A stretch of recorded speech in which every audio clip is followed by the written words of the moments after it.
Hello and welcome to my channel Heart to Heart. Happy New Year everyone, and thanks to those of you who are watching this video. Thank you for those who share my video and to those who have subscribed to my channel.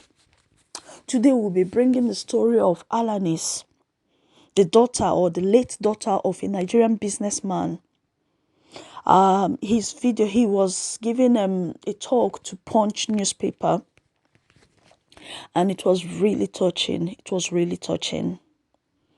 Alanis was a graduate, and for the first time she chose to go into a relationship, something that looked promising. In fact, there were consideration to get married. She was expecting things like that it would like proceed to marriage, but it turned out to be her nightmare, like her worst nightmare. So Alanis actually fell in love with this guy who, from what the dad said, had herpes. First of all, he didn't disclose that to her. And then she ended up, I don't know how she found out, it was not disclosed in the video. From the whole narration, I got to understand that Alanis has a lot of family support. She has good communication with her family. The dad even knew for the first time when she had a boyfriend. The dad also narrated that she didn't have a boyfriend even before she graduated, which helped her. It made her like focus on her studies, and she did really well. She really worked hard during her first degree, and she had a lot of plans for the future ahead until this person came in. So first of all, he presented himself to be a very rich guy from a rich family. From the narration, I think Annalise's family, they are okay. They are doing well, but this man came in and, claimed to be from a very rich family. He even took her to go and visit the family members, and it was just all looking so good to be true. The dad had his doubts, but he couldn't place his finger on it, and he tried initially to say, why not finish up with all your plans for studies before you go into a relationship, but when a woman is in love, it's really difficult for you to step in, so it got to a point, this guy started being verbally abusive towards her. He even at some point started asking her for her statement, her bank statement, and start demanding for money. At some point, I think she went to visit or something like that. She was asleep, and this man took her password. I don't know how the whole thing happened, but she stole some of her he took some of her personal information from her, and Alanis kept on letting her mom know about things. She was sharing this information with the mom, but the mom was far away. Maybe the mom was trying to be like less intrusive. The way I see it, she's very supportive. She immediately, at some point when Alanis wasn't coping well, mom had to travel all the way to visit her, to spend time with her, but then she has already started checking how to end it all. She has started checking possible ways to end it all,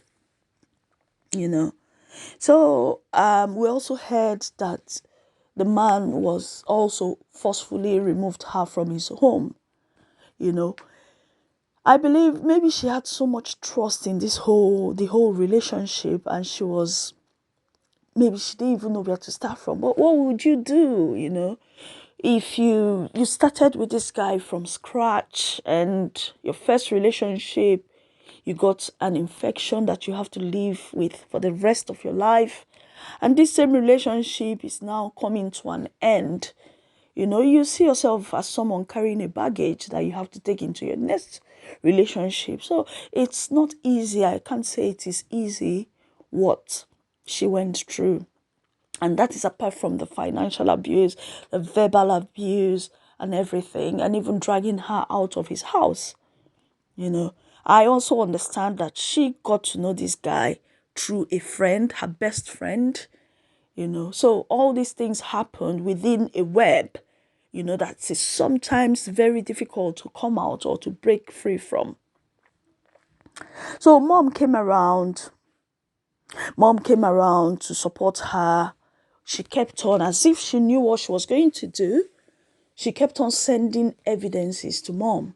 Everything, she had those things. Mom had those things, but maybe she never foresaw that it was going to be this big, that she was going to end her life, that she was struggling that bad. So one day she said she was going for a walk. That was after a quarrel. And she went and ran into the front, or jumped into the front of a train. And of course, we know that trains don't stop so easily. So it ended up being a fatal accident for her. And that was it. That was the end of her life. So it's such a sad story. And up till now, as we speak, they've not really made so much progress in investigating the issue. And according to her dad, this man continues to make threats to him, even as in he knows some of these people are very talented, very strategic, and in a case like this, that the other person is no longer alive to even tell their own part of the story, it is sometimes tricky. And somebody like that could be somewhere just getting away with what they've done, especially they weren't directly involved in the murder. So I don't know what the law says about that. So I really, like I said earlier at the beginning of this video, it's not always something that is preventable, but we can also still learn from incidents like this, sorry. And what I think is, when you feel someone is contemplating or thinking or struggling and mentioning ending of life and things like that, or if you're in that position, you're thinking you need to end it all, I think the best thing is to start with maybe speaking to the GP. They might be able to direct you to the right support, and they may be able to direct your loved ones to the right support. Right to life is absolute. So it doesn't matter whether you end it yourself or someone else does.